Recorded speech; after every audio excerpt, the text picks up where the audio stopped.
The palace. By gumdrops, whispered the big friendly giant. Is this really it? There's the palace, Sophie whispered back. Not more than 100 yards away, through the tall trees in the garden, across the mown lawns and the tiny flower beds.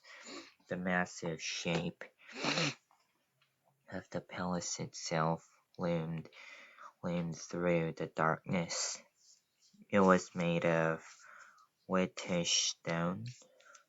The sheer size of it staggered the BFG. But this place is having 100 bedrooms, at least, he said. Easily, I should think, Sophie whispered.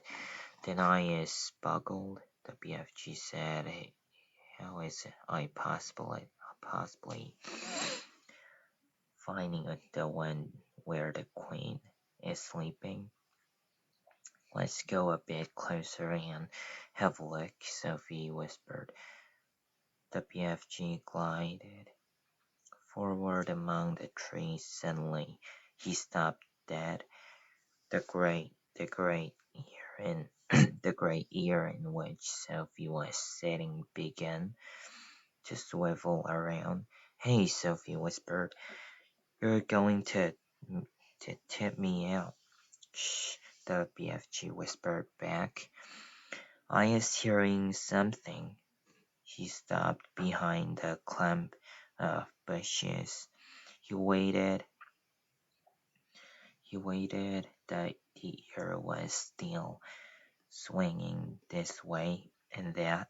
Sophie had to hang on tight to the side of it to save herself from tumbling out. The BFG pointed through a gap in the bushes, and there, not more than 50 yards away, she saw a man padding softly across the lawn. He had a guard dog with him on a leash. The BFG stayed as still as a stone. So did Sophie.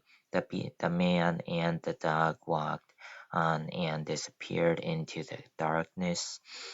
You was telling me they has no soldiers in back garden, the BFG whispered. He wasn't a soldier, Sophie whispered. He was some sort of a watchman. We'll have to be careful. I's not too worried, the BFG said. These waxy big ears of mine is picking up even the noise of a man breathing the other side of this garden. How much longer before it begins to get light? Sophie whispered. Very short, the BFG said. We must go pell-mell for leather now. He glided forward through the vast garden, and once again Sophie noticed how he seemed to melt into the shadows wherever he went.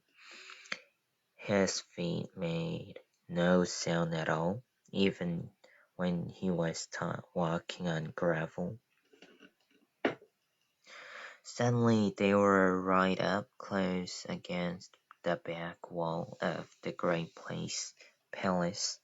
The BFG's head was level with the upper windows, one flight up, and Sophie sitting in his ear had the same view, and all the views on that lights showing anywhere in the distance.